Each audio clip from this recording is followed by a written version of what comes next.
Good morning, everyone.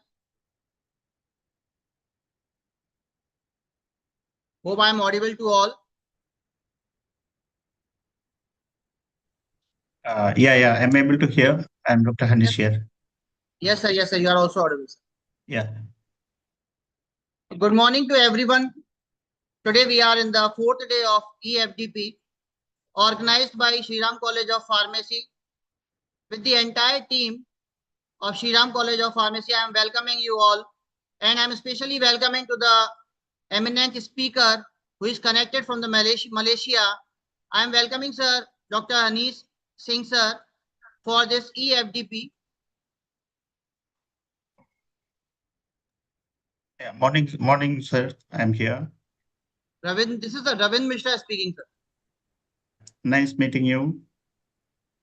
Sir, I am welcoming with the entire team that you are giving your precious time or the valuable speech to us. For the briefing or for the introduction of our eminent speaker, I am inviting Sarvit Bhargav, sir, the Dean of our Shriram College of Pharmacy, who is briefing about the sir. Now I am asking about the Sarvit, sir, to please brief about the sir. Yes, sir. Thank you, Ravin, sir. Good morning to all. Today here I am present with the bio of Dr. Hari Singh Jai Singh Chelamal, sir. So Dr. Hani Singh Jai Singh Chelamal is an associate professor in the Department of Pharmacology and Pharmaceutical Chemistry, Faculty of Pharmacy, University Technology Mara, UITM, Malaysia, with more than 18 years of teaching and research experience in pharmacology, neuropharmacology, and toxicology. He completed his PhD in pharmaceutical sciences, neuropharmacology from Jawaharlal Nehru Technological University, Hyderabad, and earned his M.Pharm in pharmacology from the Tamil Nadu Dr. MGR Medical University. Dr. Chelamal has served in various academic leadership roles such as CPD coordinator, research ethics committee member, and head of department in both Malaysian and Indian institutions. His research primarily focused on brain degeneration, cognitive disorders, drug safety, and efficacy. He has been the recipient of several prestigious awards, including the Best National Grant Award 2022, International Collaborator Award 2023, and multiple innovations medals. He is an active member of professional societies like the Malaysian Neuroscience Society and the Indian Pharmacological Society. So, welcoming you, sir. Thank you. Thank you very much. Thank you very much, sir, for such a very elaborate introduction. And I'm very happy to associate with your institute, Sri Ram College of Pharmacy. And thank you, Dr. Sarve, sir. Thank you very much. Okay. Thank you, Sarve, sir. Thank you, sir. Now, Thank you, sir. now I'm requesting to the Hani sir, please share your PPT and start your meeting for the participants, those who are connected with us. Now over to Hani sir.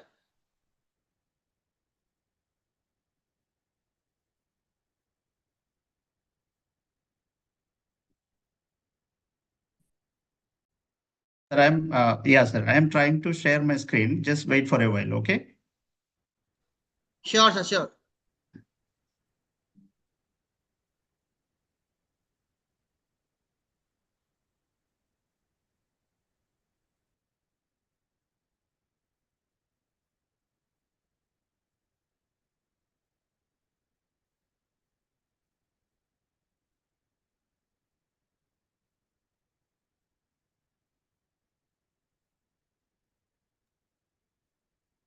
Sir, is it visible now?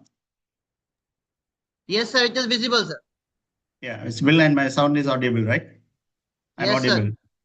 Yeah, very good morning to everyone and in the participants who is present in the EFDP program. And also I would like to say a very good morning to the management of Sriram College of Pharmacy and the Dean, Mr. Chavez, and then Mr. Pankaj, who is along with that, and the person who Mr. Chavez, another Chavez, who is giving hosting this program. And here with this, I would like to tell good morning to everyone. And then Today, this session, I am going to talk about the pharmaceutical manufacturing and research and development with artificial intelligence.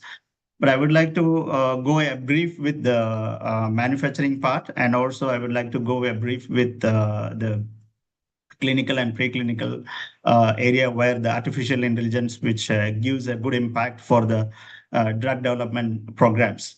So especially I will concentrate more on the preclinical and as well as clinical programs, how it can be involved with the artificial intelligence. So as I here, let us go with this AI in drug discovery process. That is very nominal definition.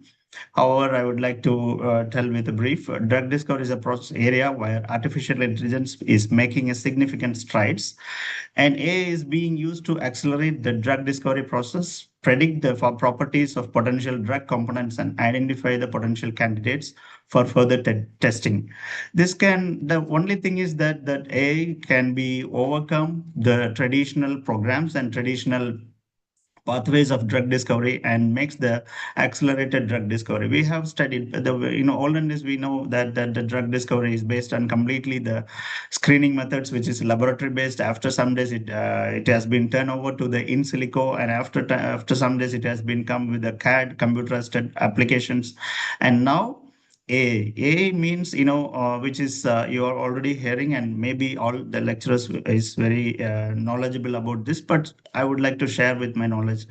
So it's nothing but the prediction. It is a prediction in gene level, and also in the clinical and preclinical gene level, it can be predicted, and also for the process of drugs and new chemical entity, it can predict the process chemistry. It can process chemistry means, how we can go ahead with the less economic time and less economic cost with a high efficient processing of drug manufacturing. So this is what happens in AI. It is ahead when compared to our intelligence. So coming to the industrialization 4 is a very advanced involvement with the drug chemistry, and then here QBD is one of the major area where it gives an important part in this drug development. So QBD, quality by design, is nothing but all of Internet of Things and then cyber physical systems and digital twins. It has overcome for helping in enhanced quality control, supply chain monitoring, preclinical and clinical trials, manufacturing efficiency, predictive maintenance, smart lab, and patient monitoring and adherence. These are all the major areas. Let's say when I talk about the manufacturing means, we know very well that what is manufacturing and what are the process which is happening in the manufacturing. And when we are doing manufacturing, I have my experience, and my friends also always says that let's say compression, tablet compression, when we compress, it will be compressed plus or minus whatever maybe. We give certain megapascals, like 100 to 150 megapascals is the pressure which we apply for the tablet compression. So when we are applying that, some of the chemical quality and some of the chemicals ingredients what we are adding may be different, and it can bind very hardly and make a tight bonding, and it causes very hard, and then dissolution will be changing. So extended dissolution will be there. So to avoid those kind of things, but previously we do manually dissolution check and everything, but still we can do the dissolution.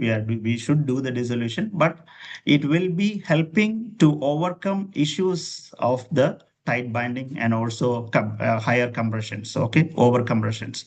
So how much for this chemical, by the structure of the chemical and the nature of the chemicals and the ingredients what we are adding, the AI can predict and tell that the compression what required for us actually for the manufacturing. So same like that, quality control and every stages, it can help for it can help for us to accelerate the efficiency.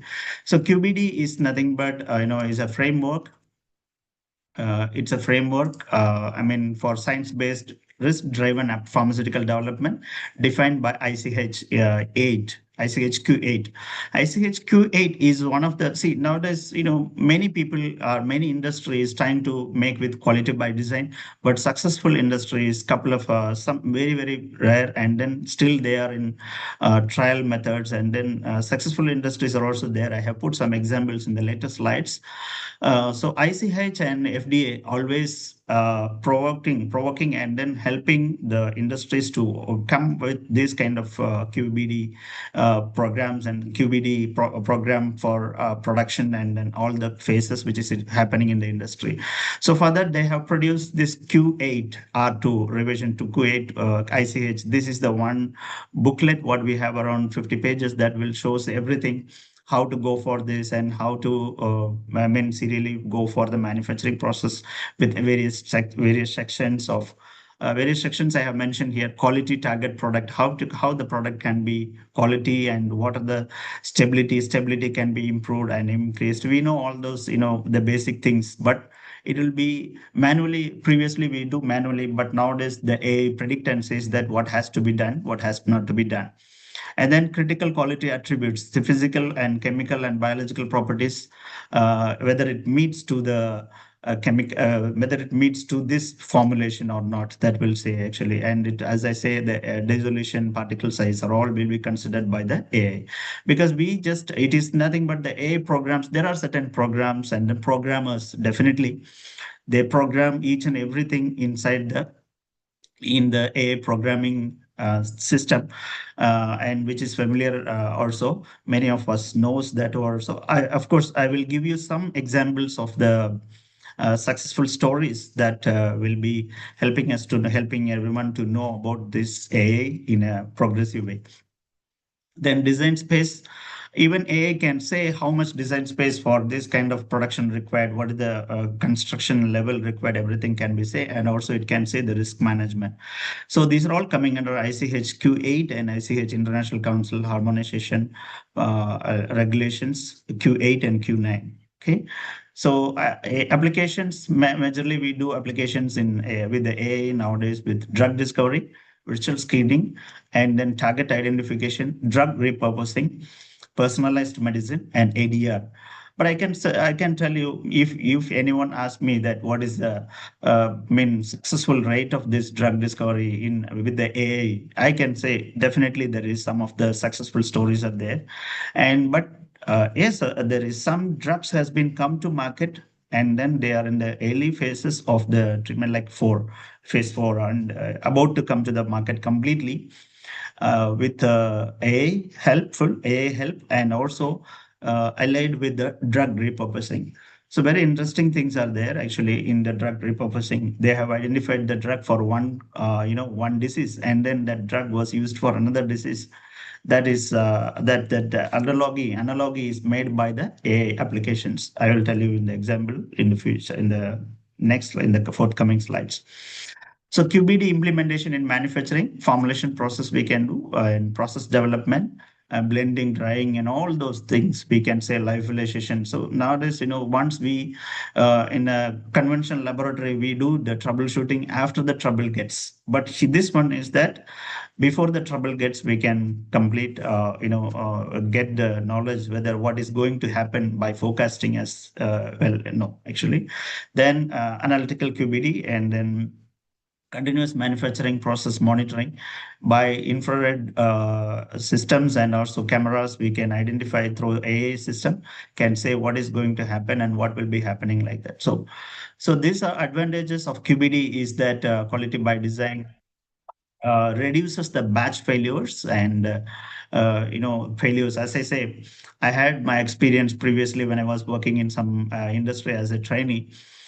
We had, I don't want to tell the industry name, and because it will happen for everyone. It's a propranolol tablet when we are punching, that is over compression happened, and because of not only over compression, that the pressure given was normal, but due to the certain things of new additives, it has compressed very far, very tightly, and then again we cannot waste the drug, and we have to go for smashing it into small powdering granulate powder, and then again redo it actually. So the same, because don't waste the drug. So those kind of things, failures in batch failures will happen. So that's those kind of failures can be overcome. And then because this can AI can predict and say, and the greater process robustness and efficiency, economic and efficiency, and also accelerated regulatory approval. We can get this faster research. After that, we can get accelerated approvals, and also flexible. Flexible means we have time, and then it shows in real time monitoring so that we can overcome any issues. And these are all the regulatory parameters, which is the regulatory numbers ICHQ 8, as I told earlier, but I still says this. 8 to 11 covers the foundation of QBD application, and FDA PAT uh, this one covers FDA PAT, and also ICH 13 2023. It is new and covers the continuous manufacturing and strongly linked to QBD. And they insist all the manufacturers to do this. So this is one of the success story. They're completely this industry, Vertex, and then another one, Japan-based company, Sanofi. This Vertex, and another one company like Sanofi is very well for us, very well known for our majorly people. They are going with this kind of real-time analysis and also doing this industrial revolution. And then mostly they are following now around their production, around 30% is followed by this QBD, and then QBD allied with AI. Okay. Then when coming to the AI and preclinical and as well as clinical research drug discovery, we know most of us we do the animal experiment. That is very essential for many studies, actually many evaluations. So we go with arrive guidelines. Arrive guidelines means analysis animal research reporting guidelines. It is very well known for everyone, and it will take time consuming. It is time consuming, and whether it will be going in a positive way or not, we don't know. The animal studies usually, and animal studies and human studies usually, one of the high cost, and then very time consuming process, maybe number of years.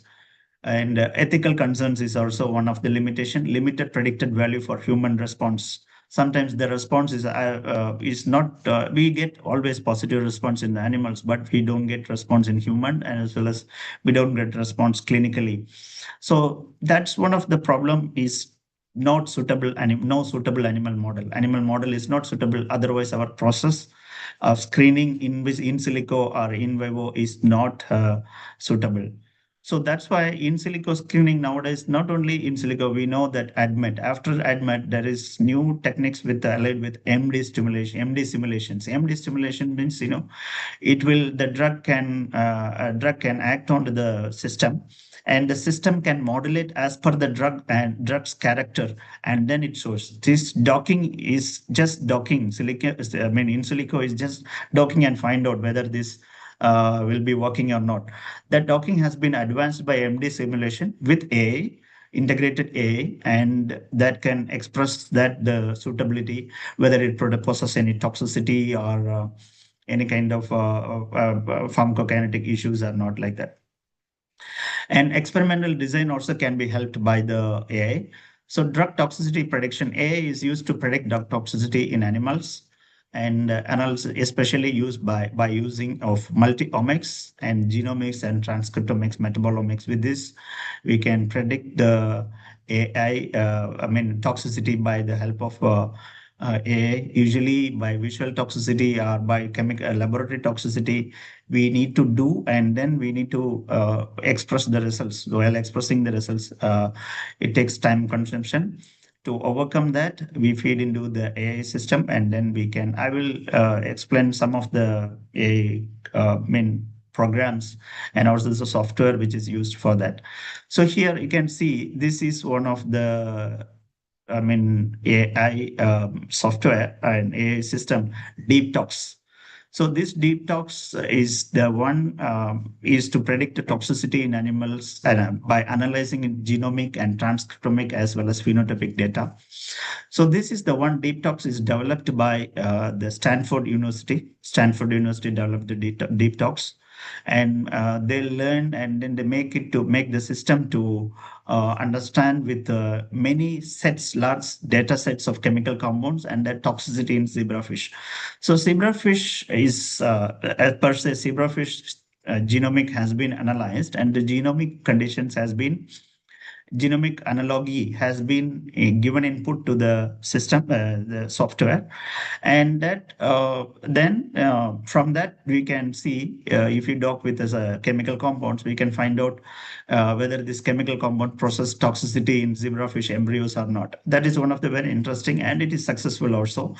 So any, if we have the software, we can, instead of going for the direct toxicity study, putting the all the effort in physically with the in zebrafish, we can go with the deep tox software, and then it can be ruled out whether this toxicity is persisting or not. But one thing, still we are suspicious that maybe having any toxicity or not. We warrant the animal studies, and then we cannot be able to directly rely on that. When it comes to the later stage of the clinical, early stage we can save the time, but later stage needs the studies for both laboratory-based studies are required. But to avoid the laboratory studies, there are so many measures are taken. The measures, sometimes if it is successful, we can be definitely can be successful. So one story, successful story, one olden story I can say.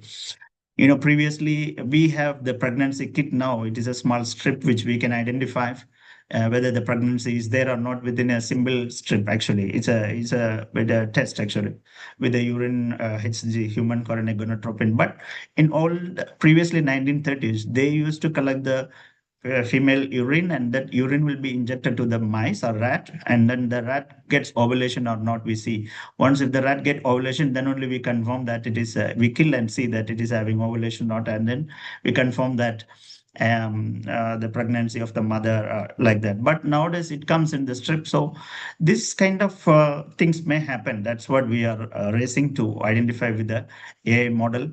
So definitely we may be succeeded, and this is the drug discovery may be succeeded with this. So disease modeling, we have different type of disease modeling, but AI can help in producing various disease modeling, like see here, genetic modifications. So I can say this kind of drugs which we have, beta amyloid, ceftazotocin, and then alloxone, and all those components which we use as the main experimental tool to produce the animal models. But nowadays there is, whether it produces the proper experimental animal model or not, that is very question mark. But behavioral changes we can identify, but biochemically we cannot say. Sometimes it's some enzymes increases, so we always says that okay, this is there, like that, but sometimes it may not be there. So one example I say, another one example I will tell you in this soon. So we can see whether this works or not. If and the AI can specifically rule the genetic modification and say that this is a good model, and this model can be produced, and this model can be used for the studies, like that. So why I am telling is that there is a big failure in previous days. Nowadays also we can't say STZ and then alloxone causes properly diabetes or not, still there. It's causing the blood sugar level, but the other parameters biologically which is similar or not, we don't know, but many aspects. So this was one of the drug has come in the market with a basic this one. Basitrina was tested in such model, which is produced by AI analogy, and that is very successful. Here, why I am telling that successful animal model may not be successful, and then genetically produced by AI. AI says that this combination, this genetic manipulation will help us to produce this. That is very good and successful also there. So here the previous one earlier story I can say, during 1950s to 70, there is some incident happened. You can see here in this diagram. This is Shala Barger. Shala Barger is a researcher who reported in 1978 that DES, diethylstilbestrol, is a very good drug which was previously used for, pregnant mother, where the pregnancy causes all the baby in a good and healthy baby. So pregnant mothers get injected with DEC, DES, diethylstilbestrol, like that. In 1950s, there was a big hype was there in England and then Germany and everywhere, but mostly they used in in London. So they all, many women get injected. After 20 years, what happened? Probably after 20 years, the delivered baby at the teenage, after teenage, like 20 years or 22 years old, the child has been grown, and then 20 to 28, 22 years, they started to get the symptoms of cancer. The reason is that, the study of deficiency in the ruling out in animal model. You see here, this is two animal model. One is Sparge SD rats and ACA rats. So you see, this Shalabaja tried to why this happening, and then he tried to do the experiments and found out that Spargidoli rats, SD rats, doesn't show the cancer symptoms. And then ACA rats, when he's given this one, it shows the cancer symptoms more than 60% to 80%. So it indicates that diethylstilbestrol, here there is no toxicity, and then here it is very high toxicity. So this is the difference in strain. So these kind of strain differences can be experienced after 20 years and then number of years. Maybe we don't know nowadays. We know COVID vaccine is success. We are saying what are the many side effects it is showing one by one, but we don't know what will happen after that, with what will rule out and in future. But I can, I'm not degrading the things actually, but still there is some side effects are there. So these kind of things may happen. So to this can be overcome by AI. So this is one of the AI facilitated development animal model for various diseases. Especially scientists at MIT used machine learning algorithms to analyze the genomic data of individuals with autism spectrum disease, and by identifying the autism spectrum disease patterns of the gene expression data, that has been given key input towards the AI, and they produced an animal model, that is autism spectrum disease animal model. And that animal model behaves like exactly like to the autism spectrum behaviors, and that is a proved one. And it is the animal model is produced by AI with the help of AI analogy, and it is a successful one. Based on this prediction, researchers created genetically modified mice that exhibit completely looks like the behavior and behavior of autism spectrum and biochemical changes in the autism spectrum, and that is also used. So it's one of the successful story. I can say some of the successful things like this. So sample calculation, we know. Yes, of course, we in preclinical as well as clinical data, we know how many samples required. And normally we take n is equal to 6. That is not very right, actually. N is equal to 6 is good for statistics, but samples calculation is very important. Probably 10 to 12 or 15 animals is required for in a group. There is certain mechanisms for sample calculation. I'm not going to get into that with the because but I'm saying, but for statistically reporting, 6 is enough. But when coming to the working out with the disease probability, p values of probability, we need to calculate the sample size as per the disease population in the disease population in the public, in the people, among the people. It is not directly take 6 actually. Then only the study is valid. But we say probability plus or minus 6 is okay, like that. Okay, but this we have some software, but these kind of calculations we do manually. There are so many calculating models are there, and also we do some software calculation, R software, and then statistics softwares are there. But we have certain AI techniques. There are certain AI techniques they have identified, and that through the AI technique, it can predict how many samples are required. And probably that sample size is very huge. If you go for animal study, 50 animals or 60 animals, that will say, but that is not possible in the laboratory. But they may not be completely possible. But they go for the clinical trials, and then they go for this kind of AI developed one. So these are some of the papers which have shown that in clinical trials, they have used AI to identify sample population, how much sample required. So you see the preclinical, in preclinical around 5 to 6, but this is 2023, up to 2023, I find out. So preclinical around 4 to 5 papers says that we use AI to identify the sample size. So in clinical design, 15, around 15 to, they purely blindly follow the AI, what it is, says, how many sample, we don't want to calculate. So those kind of reported and it is successful. That's why that is failure is there, but I'm not reporting the failures. Successful one, which shows that this many papers recruitment, how patient recruitment, they have say, okay, around 20 to 30 papers has been shown that they used patient recruitment, they used AI. How patient recruitment for this cardiovascular disease condition, let's say cardiovascular disease condition, Alzheimer's disease condition, or what kind of patients can be recruited? And they give all the data sets like demographic characters. Demographic characters means education, age, sex, married or unmarried, on all the parameters they will give into the system. And then the system will say, being with these conditions, you can select how many patients, you can select how many patients. So conventionally, we have certain calculating formulas like snowball calculating method.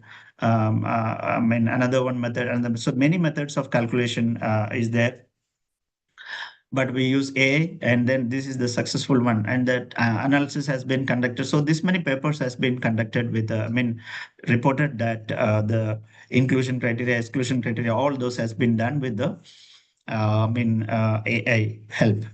And coming to the disease wise, we can say cardiovascular 2 to 4, endocrine 1, and then infectious disease. So these are the paper, the disease wise, I just say. Sorry. Then drug efficacy assessment. So utilizing AI, we can assess the drug efficacy and whether it possesses a good activity or not in animal models, and analysis of imaging data by animals. We can see how CT scan, we can see through animal data, we can see. And we can I could get one of the report. Nature Communication utilizes the deep learning to predict the response of breast cancer tumors to chemotherapy in mice, and analyzing the pre-treatment MRI scans. And AI model accurately predicted that the treatment outcomes, enabling personalized treatment strategies. So AI has been predicted by the MRI scans. MRI scans has been subjected to the analysis with AI model, and that AI model predicted these are all the scans of these particular subjects will be predicted to get the breast cancer tumor. So that was rolled out, and it was a very good outcome. So, and what the AI prediction is later to be proved with a correct, and then it was being confirmed that that's a report there. And improving experimental design. And this one, they had again design, experimental design. We know we blindly take in a patient, we randomized clinical trial, double-blind clinical trial, triple-blind clinical trial, and also, we take, how many samples required, placebo effect, and everything. So how many patients required for this sub, but this A, as per the data and the disease condition, it can predict and say how many patients in sample in one group required, like that. Okay. And also sometimes we say we may have some knowledge that 200 required normally in a large population, but A will say 20 or 30 is required, enough, like that. But that will be very helpful, and then it will be very cost effective, and also it will be statistically powerful also. So, for example, I can say here, researchers at the University of Cambridge developed CADLive. CADLive is an AI-based platform for optimizing the experimental design, especially in mouse, in the preclinical, but they can do in the clinical also. In the preclinical, they have designed and find out that the CADLive has been giving a good outcome, and then this AI-based platform can be used for designing the experiment. It is not that we directly say how many groups. Sometimes every time we go conventionally 4 to 5 groups, but they may say 3 groups enough. They may say negative control not required, something which is new actually. And why not required? They will give the answer. The reason why it is required, it's going to be insignificant and not required. Maybe require 9 to 10 groups, that also will be saying by that. So by considering the factors such as number of animals needed and probability of success, the CADLive helps the researchers to design more robust experiments. So this is one of the interesting, research outcome. I can say you maybe anyone knows this definitely. So AI-driven approaches have facilitated drug discovery and repurposing effect by analyzing large-scale. Uh, um, am I audible in between? I just asked Dr. Mishra. Is that Ravindra Mishra? Yeah. Yeah, let me continue. Okay. If anything happen in between, yeah. Yes, Sir, sir. am I? If it is anything done, then I will inform, sir. Okay, All is sure, going sure, well, sure. sir. All is Okay, going well. thanks. So drug repurposing is the effort in the case the AI-driven approaches have facilitated drug discovery and repurposing. Drug repurposing is nothing but, as most of our participants are faculty, definitely we know that I'm telling. But I would like to tell one example that is, you can see here, a study published in Science Translational Medicine used machine learning to identify a novel combination therapy for triple negative breast cancer in mice. So, by analyzing the drug response data from the mouse model, A predicted the synergistic drug combination. What combinations can be used like that? It has been predicted and that has been validated, and it is scale up to the human studies, and then it was giving a good results. So, what kind of combinations can be used like that? So, data integration by this is very helpful. Okay.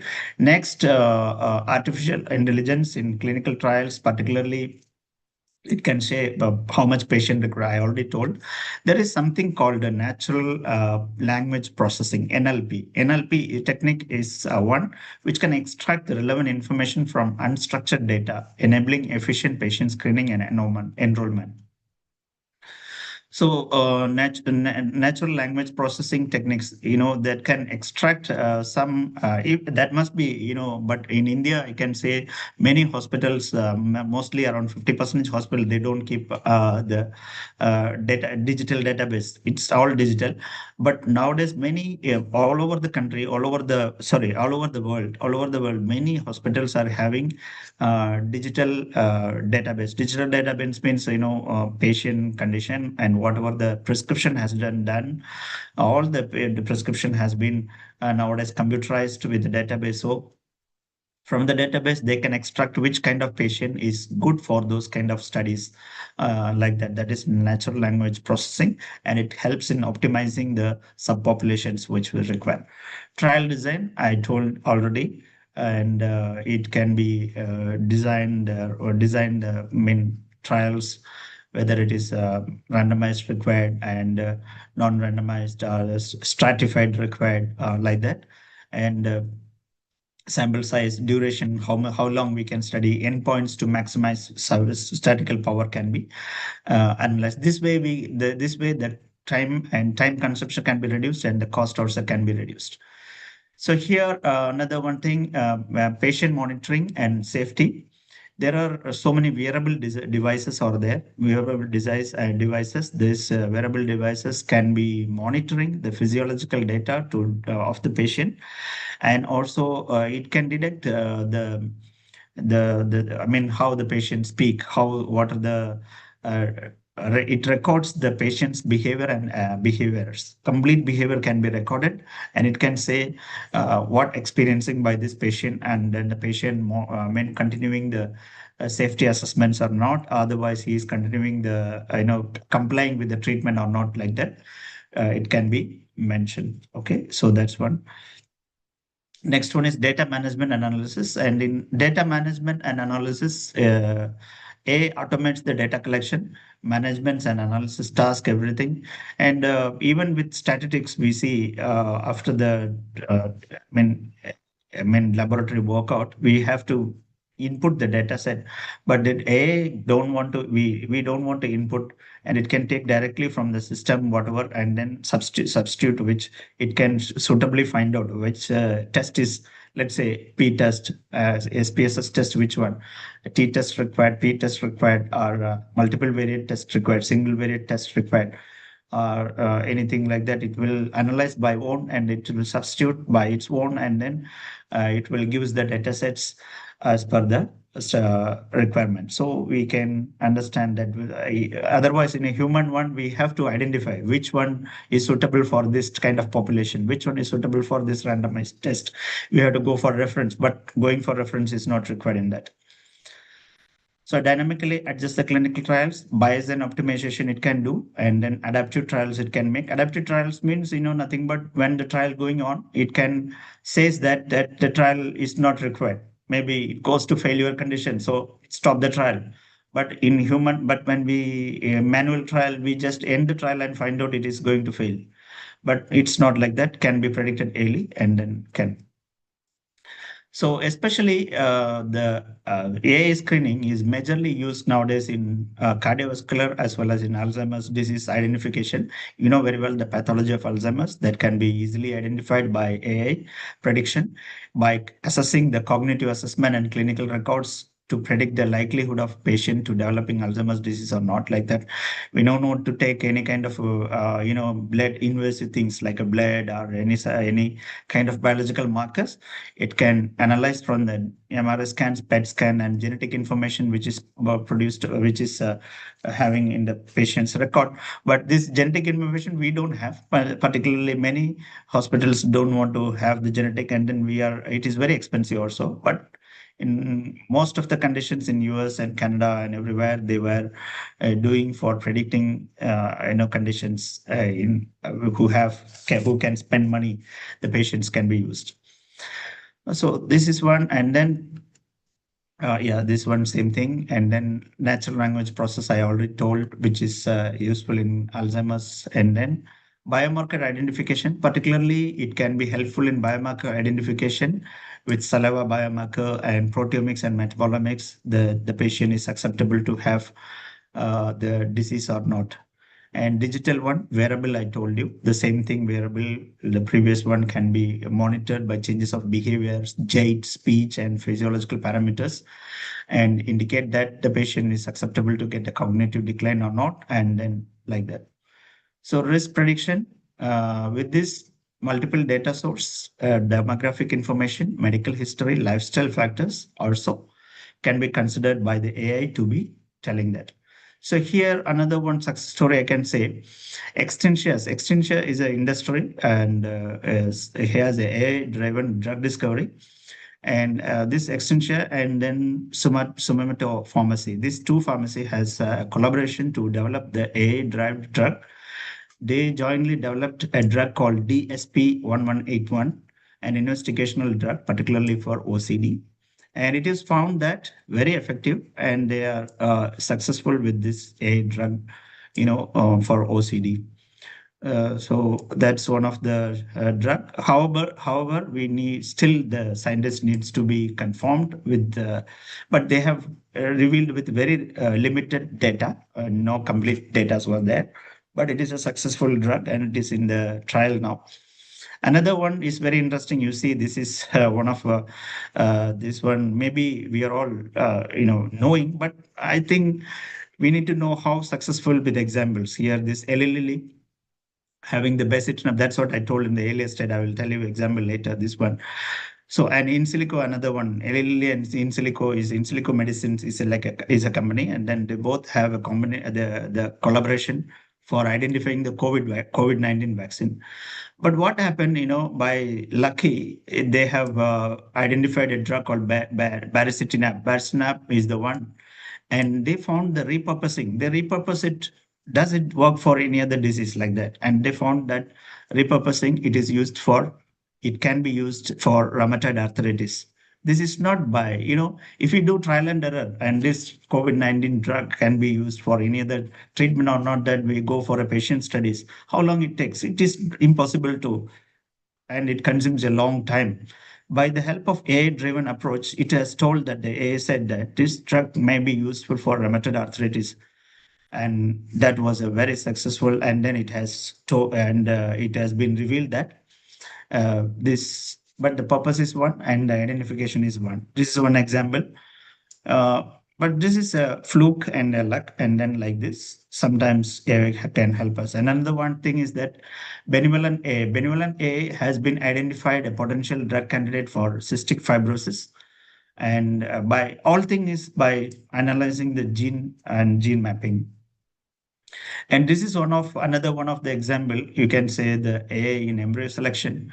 We know that very well, IVF and everything in vitro fertilization, but the in vitro fertilization, everything is uh,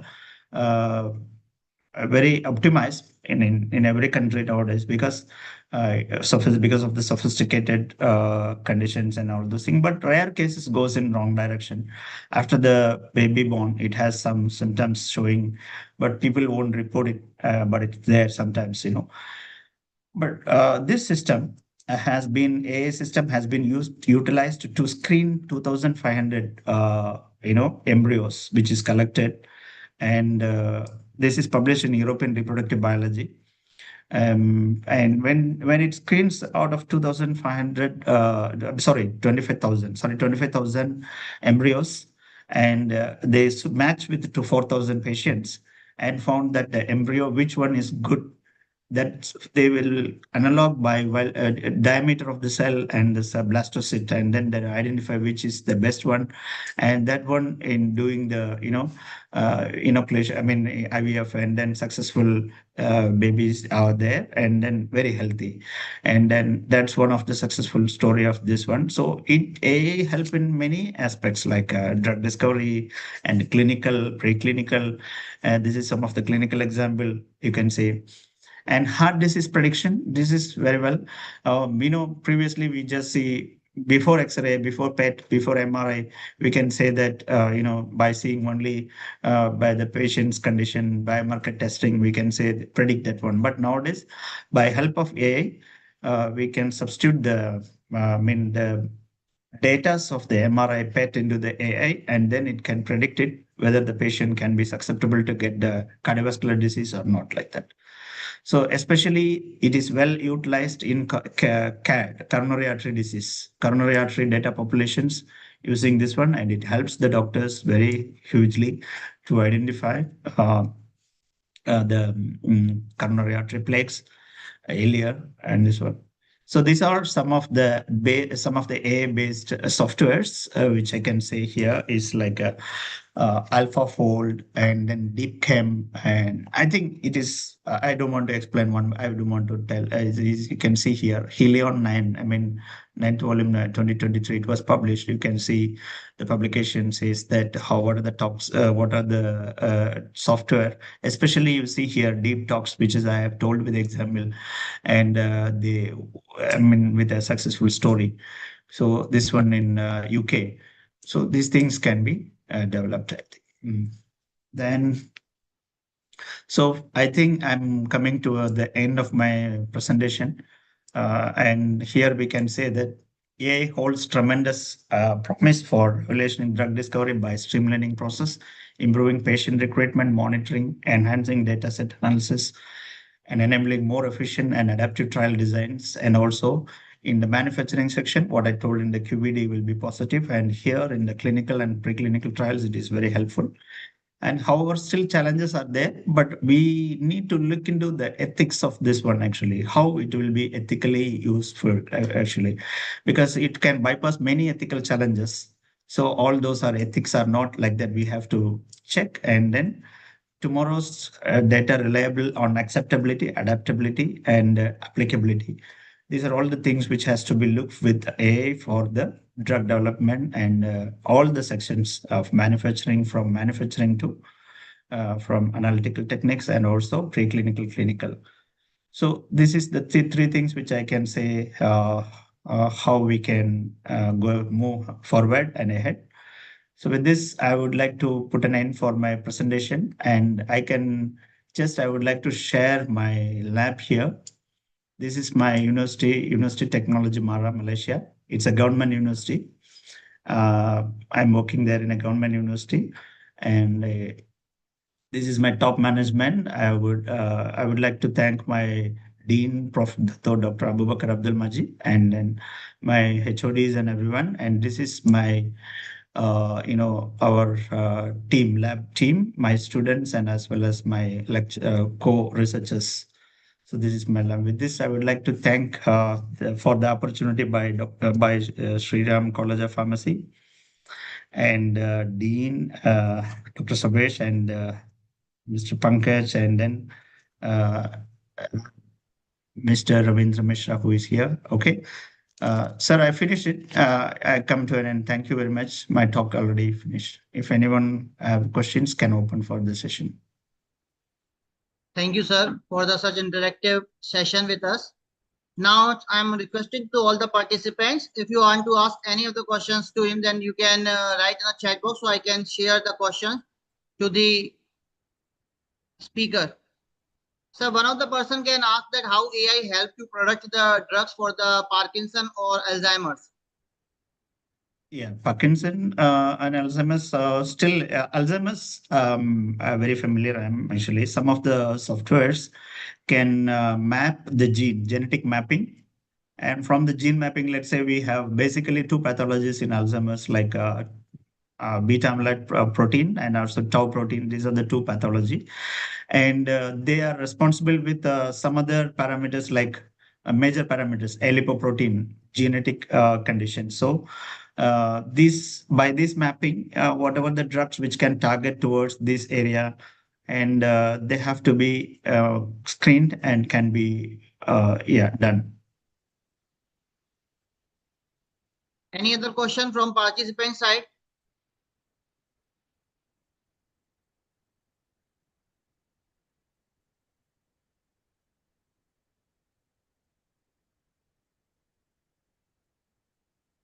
So one question is from my side, sir.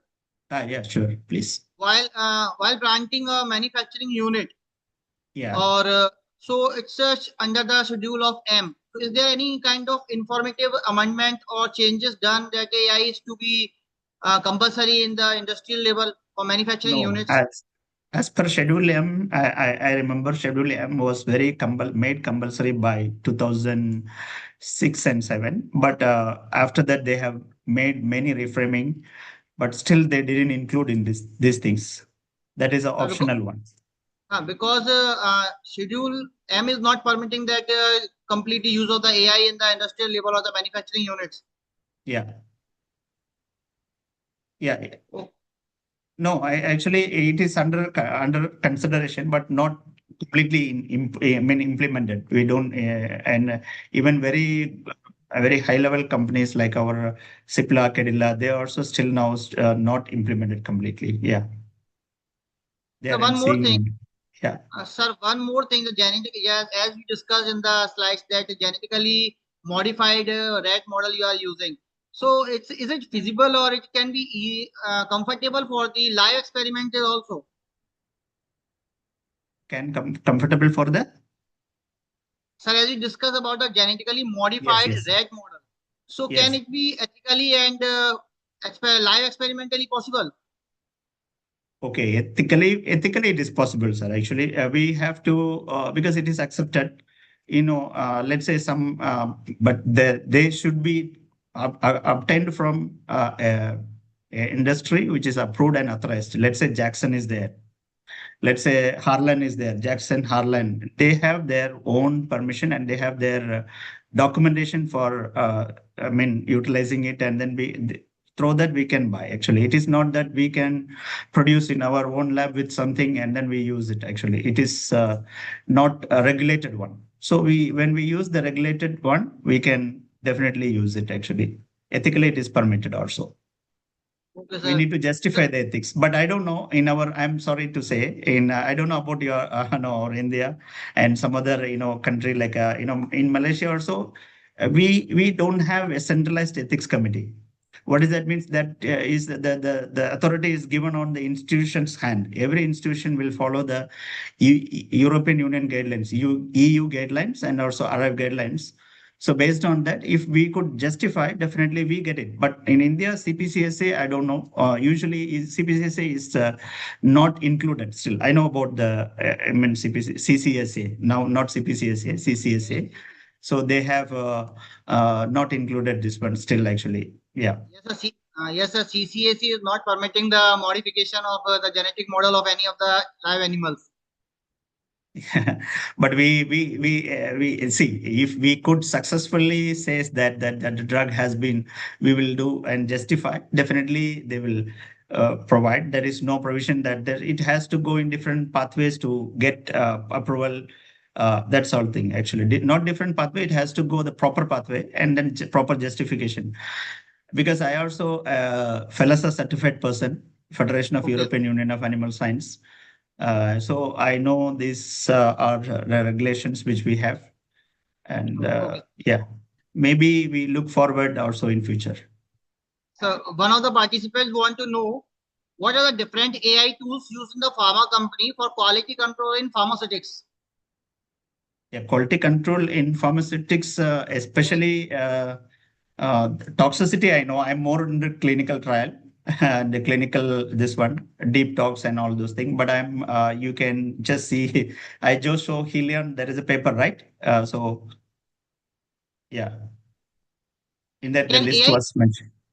sir, can AI help in structural elucidations? Yes, sure. Yeah, yeah. That's what we say. Structural illustration. We can see just first a second. Some slides I have shown the metabolomics, right? Yeah, metabolomics is allied with the structural elucidation. Thank you, sir, for all such questions and questionnaires and your interactive session. Now, I, Ravind Mishra, from behalf of entire team, I'm thanking you from bottom of my heart that you are giving the time to us and enlightening the many of the participants for the new technology and the new version of the AI incorporation in the industrial field and the manufacturing as well as in the animal model. How these models and how this AI technology can help. We are very much thankful for your valuable words, sir. And on behalf of the entire team or the management side, I am also appreciating your presence with the token of gratitude to in the form of certificates.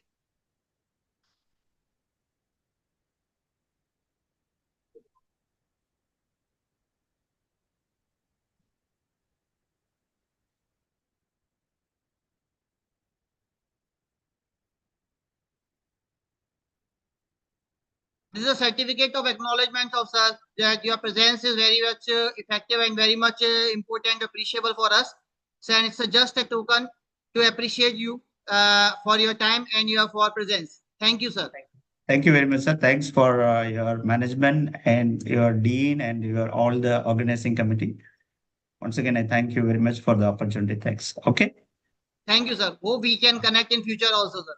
Yeah, sure, sure, sir. I disconnect my call. Thank you. Thank you. Yes, sir. Yes.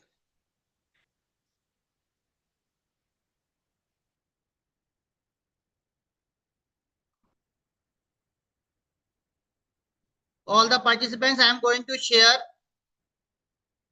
the feedback link in chat box. So with the help of that feedback link, you can register. You can give your feedback. And I'm not going to share the feedback link in the inbox of WhatsApp. So please fill the feedback form from here only.